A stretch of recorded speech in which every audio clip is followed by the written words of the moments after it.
গল্পের ফেরিওয়ালায় বাংলা সাহিত্যের রোমাঞ্চকর গল্প দিয়ে সাজানো আজকে আমাদের এই প্রথম নিবেদন। আজকের গল্প শরদিন্দু অমনিবাস দ্বিতীয় খণ্ড থেকে সংগ্রহীত শরদিন্দু বন্দ্যোপাধ্যায়ের লেখা অচিন পাখি। শরদিন্দু বন্দ্যোপাধ্যায়, জন্ম 30শে মার্চ 1899 সাল, মৃত্যু 22শে সেপ্টেম্বর 1970 সাল। শুরু হচ্ছে আজকের গল্প অচিন পাখি। ব্যোমকেশ ও আমি গত ফাল্গুন মাসে বীরেনবাবুর কন্যার বিবাহ উপলক্ষে দুদিনের জন্য কলিকাতার বাইরে গিয়েছিলাম। শহরটি প্রাচীন এবং নোংরা। কলিকাতা হইতে মাত্র 3 ঘন্টার পথ। ট্রেন বদল করিতে না হইলে আরও কম সময় যাওয়া যাইত। বীরেনবাবুর সহিত আমাদের দীর্ঘকালের ঘনিষ্ঠতা। তিনি কলিকাতায় পুলিশ কর্মচারী ছিলেন। বহুবার বহু সূত্রে তাহার সংস্পর্শে আসিয়াছি। অতিশয় সজ্জন ব্যক্তি। 2 বছর আগে অবসর লইয়া এই শহরে বাস্তুভিটায় বাস করিতেছেন। তাহার কন্যার বিবাহে আমাদের নিমন্ত্রণ জানিয়েছিলেন। ব্যোমকেশেরও হাতে কাজ ছিল না, তাই বিবাহের দিন সকালবেলায় আমরা বীরেনবাবুর গৃহে অবতীর্ণ হইলাম। বিয়ে বাড়িতে যথারীতি কর্মতৎপরতা ও হইচই চলিতেছে, সানাই বাজিতেছে। বীরেনবাবু ছুটিয়া আসিয়া আমাদের সম্বর্ধনা করিলেন এবং একটি ঘরে লইয়া গিয়া বসাইলেন। ঘরের মেঝে ফরাস পাতা, বরযাত্রীদের জন্যই যথারীতি সাজানো, কিন্তু বর ও বরযাত্রীরা স্থানীয় ব্যক্তি। তাহারা সন্ধ্যার পর আসিবে। উপস্থিত ঘরটি খালিই রইয়াছে। আমরা তাকিয়ায় ঠেস দিয়া বসিলাম। চা জল খাবার আসিল। বীরেনবাবু আমাদের সঙ্গে আলাপ করিতে করিতে একটু উসখুস করিতে লাগিলেন। তাহা দেখিয়া ব্যোমকেশ বলিল, আপনি কন্যাকর্তা, আজকের দিনে আপনি বসে আড্ডা মারলে চলবে কি করে? যান, কাজকর্ম করুন গিয়ে। বীরেনবাবু একটু অপ্রতিভভাবে এদিক ওদিক চাহিয়াছেন। এমন সময় ঘরের বাইরে কণ্ঠস্বর শোনা গেল। কই হে বীরেন, মেয়ের বিয়ের কি ব্যবস্থা করলে দেখতে এলাম। এই যে দাদা।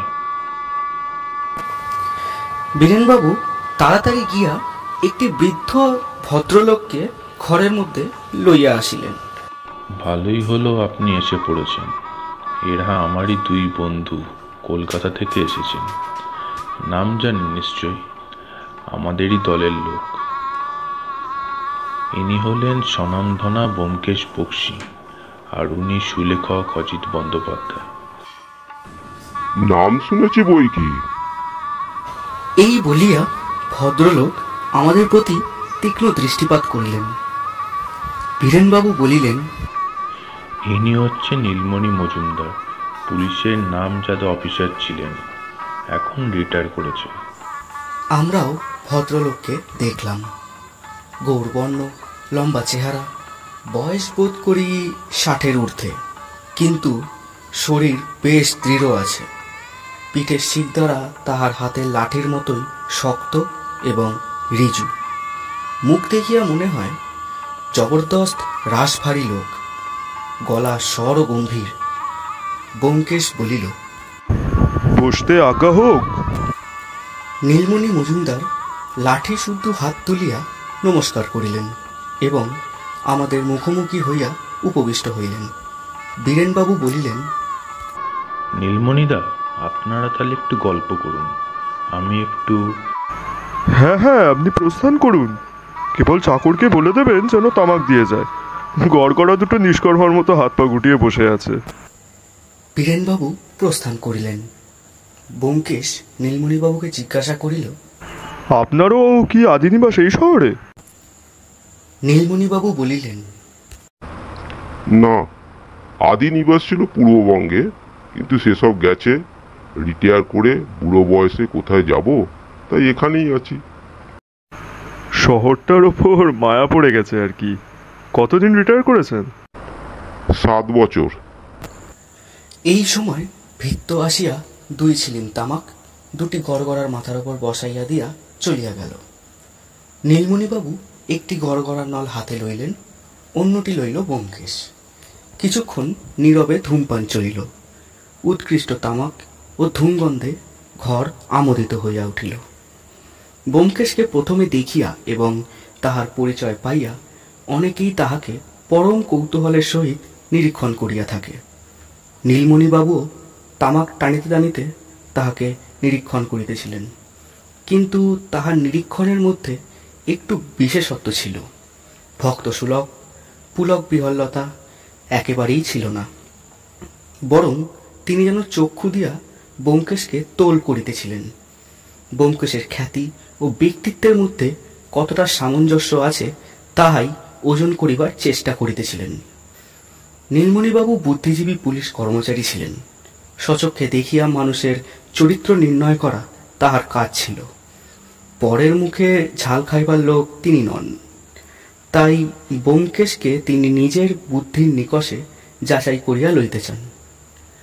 অবশেষে গড়গড়ার নলটি মুখ হইতে সরাইয়া তিনি যখন কথা বলিলেন, তখন তাহার কথার মধ্যে এই প্রচ্ছন্ন অনুসন্ধিৎসা বক্রভাবে প্রকাশ পাইল। তিনি বলিলেন, ব্যোমকেশ বাবু, আপনাকে নিয়ে লেখা রহস্য কাহিনীগুলি সবই আমি পড়েছি। লক্ষ্য করেছি সব সমস্যাই আপনি সমাধান করেছেন। তাই জানতে ইচ্ছা হয়, আপনি কি কখনো কোনো রহস্যের মর্মোদ্ঘাটনে অকৃতকার্য হননি? কখনো কি ভুল করেননি? ব্যোমকেশ গড়গড়ার নল আমার হাতে দিয়া সবিনয়ে হাসিল আর বলিল, কখনো ভুল করিনি, এত বড় কথা বলার স্পর্ধা আমার নেই। নীলমণিবাবু, আমি সত্যান্বেষী। ভুলভ্রান্তি অনেক করেছি, এমনও অনেকবার হয়েছে যে অপরাধীকে ধরতে পারিনি, কিন্তু সত্যের সন্ধান পাইনি এমন বোধহয় কখনো হয়নি। অবশ্য বলতে পারেন আমি কটা রহস্যই বা পেয়েছি। আমার চেয়ে 1000 গুণ বেশি রহস্য ঘটনা নিয়ে কাজ করেছেন আপনি। আপনি যতদিন চাকরিতে ছিলেন প্রত্যহ 2-4টে বড় কেস নিয়ে নাড়াচাড়া করতে হয়েছে। আমাকে যদি তাই করতে হতো, আমারও অসংখ্য কেস অমীমাংসিত থেকে যেত, সন্দেহ নেই। ব্যোমকেশের উত্তর শুনিয়া নীলমণিবাবু মনে মনে সন্তুষ্ট হইয়াছেন মনে হইল। তিনি যখন আবার কথা বলিলেন, তখন তাহার কণ্ঠস্বরে একটু ঘনিষ্ঠতার সুর ধ্বনিত হইল। তিনি বলিলেন, দেখুন ব্যোমকেশ বাবু, পুলিশের কাজে অনেক ঝামেলা। চুনোপুটির কারবারই বেশি, রুই কাতলা কদাচিৎ মেলে। আবার মজা জানেন, ওই চুনোপুটিগুলিকে ধরতে প্রাণ বেরিয়ে যায়। রুই কাতলা ধরা খুব শক্ত নয়। তা বটে। ডাক্তাররা বলেন শক্ত রোগের ওষুধ আছে, সর্দি কাশি সারানোই কঠিন। তা আপনার চারে যে কটি রুই কাতলা এসেছে তাদের সকলকেই আপনি খেলিয়ে ডাঙায় তুলেছেন নিশ্চয়ই। নীলমণিবাবু কিছুক্ষণ উত্তর দিলেন না। ভ্রু কুঞ্চিত করিয়া হাতের নলটি লইয়া নাড়াচাড়া করিতে লাগিলেন। তারপর ব্যোমকেশের দিকে একটি সুতীক্ষ্ণ কটাক্ষ হানিয়া বলিলেন, সব মাছই ডাঙায় তুলেছি ব্যোমকেশ বাবু, কেবল একটি বাদে। আমার পুলিশ জীবনে শেষ বড় কেস।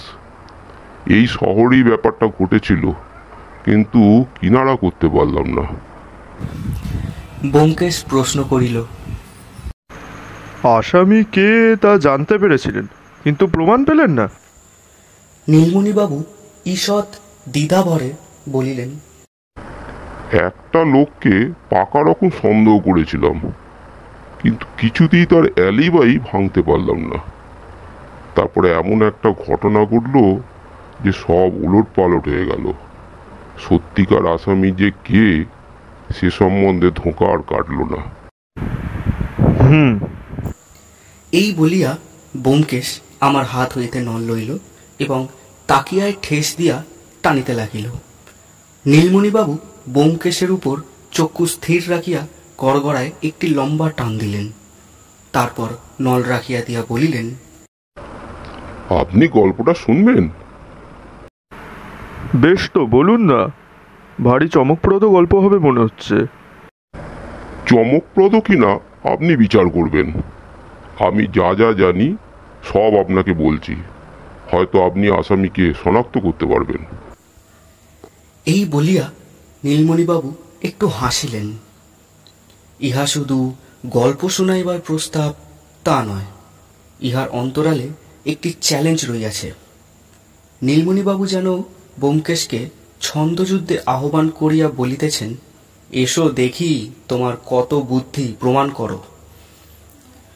ব্যোমকেশ কিন্তু রণাহান গায়ে মাখিল না, হাসিয়া বলিল, আরে না না, আপনার মতো অভিজ্ঞ পুলিশ কর্মচারী যার কিনারা করতে পারিনি আমার দ্বারা কি তা হবে? তবে গল্পটা শোনার কৌতূহল আছে, আপনি বলুন।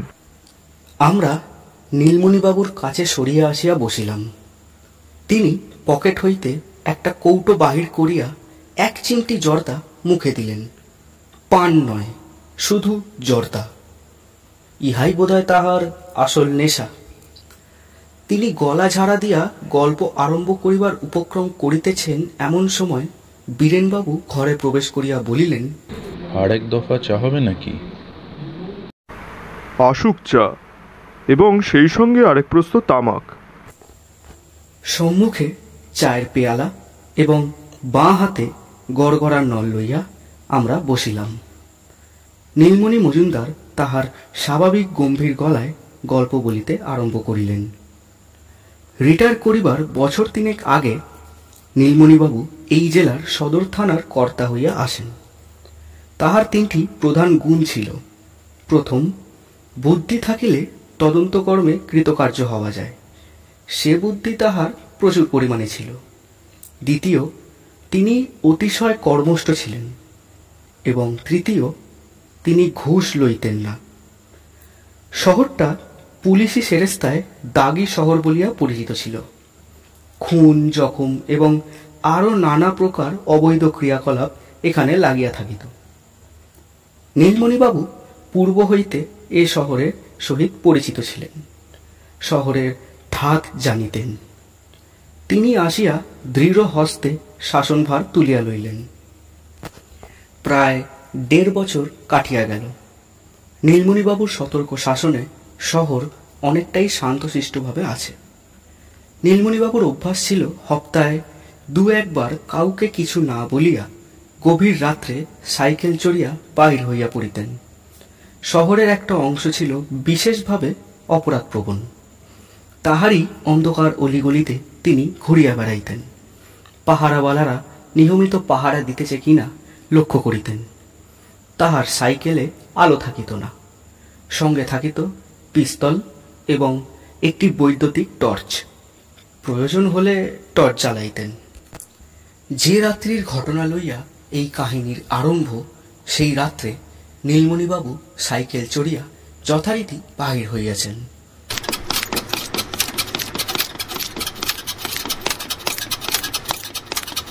নিশুতি রাত, কোথাও জনমানব নাই। রাস্তার আলোগুলো দূরে দূরে মিটমিট করিয়া জ্বলিতেছে। ভদ্রপাড়া যেখানে অভদ্রপাড়ার সঙ্গে মিশিয়াছে, সেইখানে আম কাঁঠালের বাগান ঘেরা কয়েকটা পুরাতন বাড়ি আছে। বাড়িগুলি জীর্ণ, আম কাঁঠালের গাছগুলিও বর্ষিয়ান। পূর্বে বোধহয় এই স্থান ভদ্রপল্লীর অন্তর্ভুক্ত ছিল, এখন ভদ্রপল্লী ঘৃণাভরে দূরে সরিয়া গিয়াছে। খিয়াসনু বাড়িগুলি দুই পক্ষের মাঝখানে সীমানা রক্ষা করিতেছে। এখানে যাহারা বাস করে তাহাদের সামাজিক অবস্থাও ত্রিশঙ্কুর মতো, স্বর্গ ও মর্তের মধ্যবর্তী।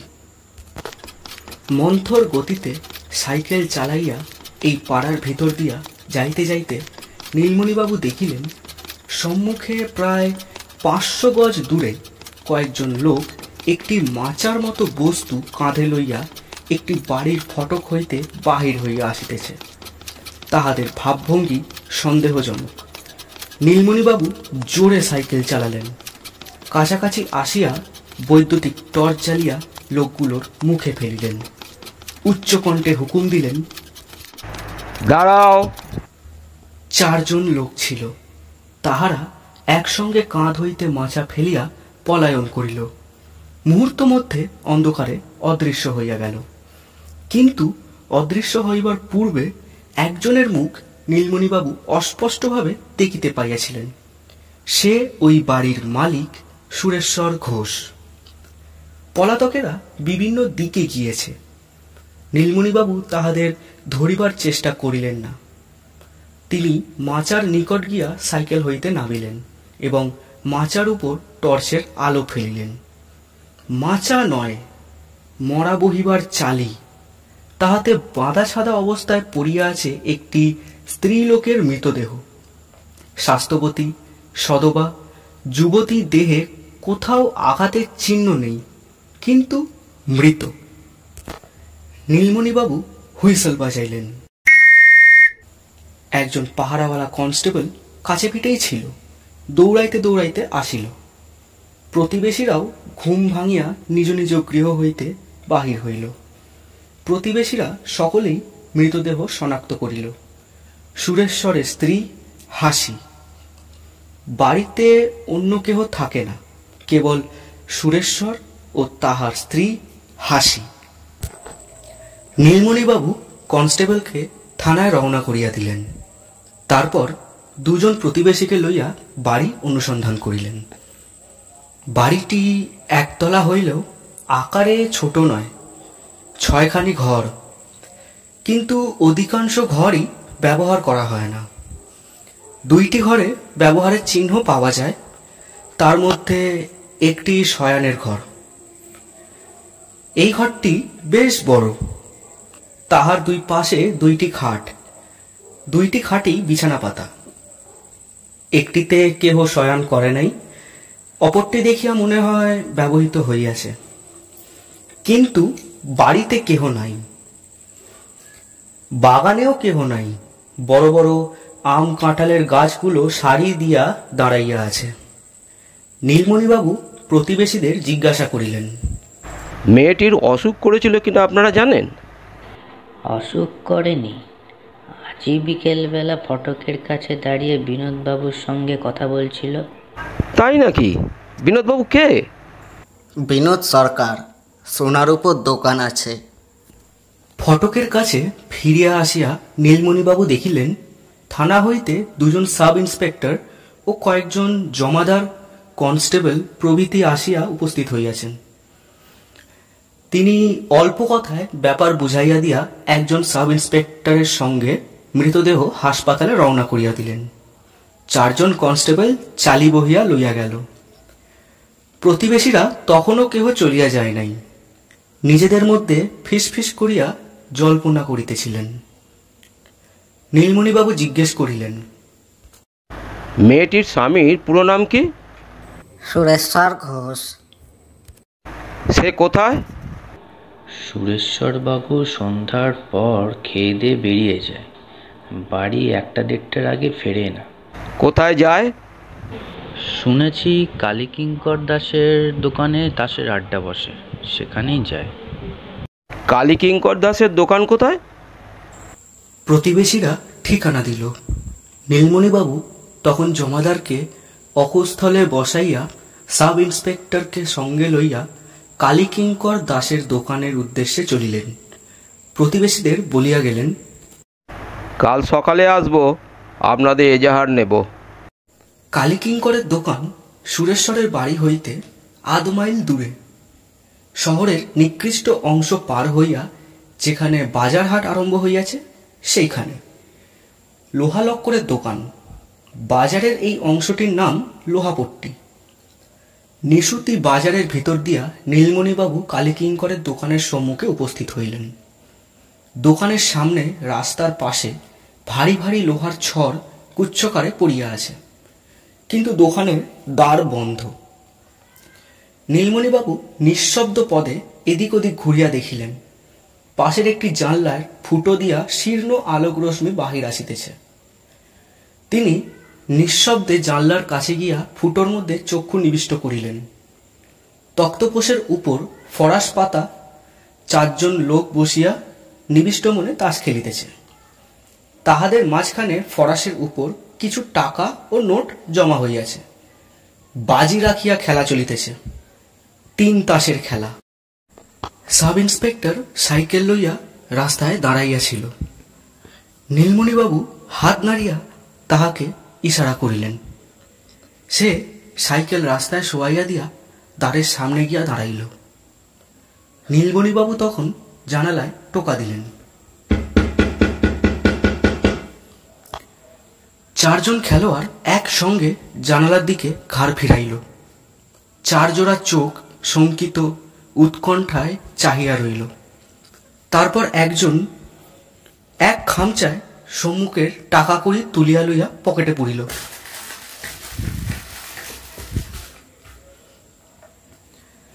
নীলমণিবাবু কড়া সুরে বলিলেন, দৌড় খোলো।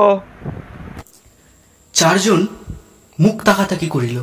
তারপর একজন গলা উঁচু করিয়া বলিল, কে? পুলিশ, দৌড় খোলো। আবার খেলোয়াড়দের মধ্যে মুখ তাকাতাকি।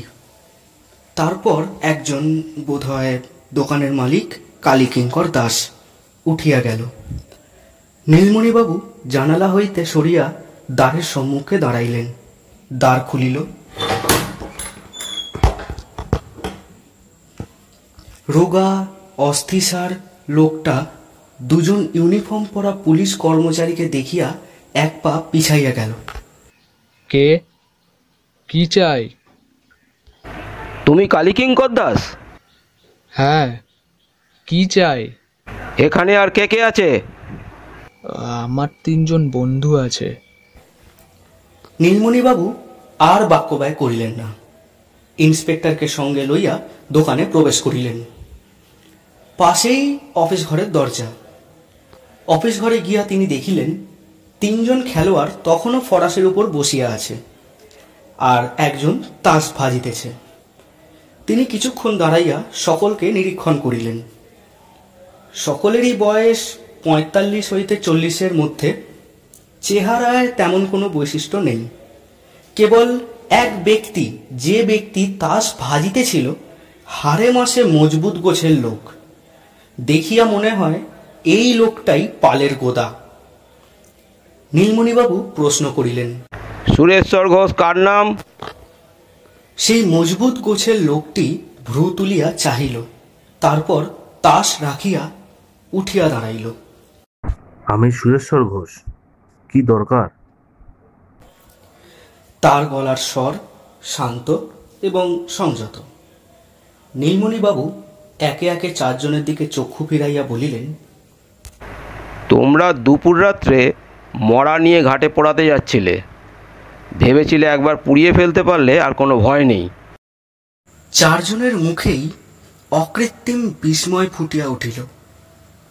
সুরেশ্বর বলিল, মরা? কি বলছেন? কার মরা? ন্যাকামি করে পারবাবে না। আমি দেখেছি তোমাকে। যে 4 জন মরা নিয়ে যাচ্ছিল, তুমি তাদের একজন। কবেকার কথা বলছেন? আজকের কথা বলছি, আজ রাত্রি 12টার কথা। বাজে কথা বলছেন। আজ রাত্রি 8:30টার সময় আমরা এখানে তাস খেলতে বসেছি। 1 মিনিটের জন্য কেউ বাইরে যায়নি। বটে, সারাক্ষণ তাস খেলছো? জুয়া? 3 জনেই ঘাড় চুলকাইতে লাগিল। সুরেশ্বর কিন্তু তিলমাত্র অপ্রতিভ না হইয়া বলিল, হ্যাঁ, জুয়া খেলছিলাম। আমরা 4 বন্ধু মিলে মাঝে মাঝে খেলি। নীলমণিবাবু দেখিলেন ইহাদের এখানে কাবু করা যাইবে না, থানায় লইয়া যাইতে হইবে।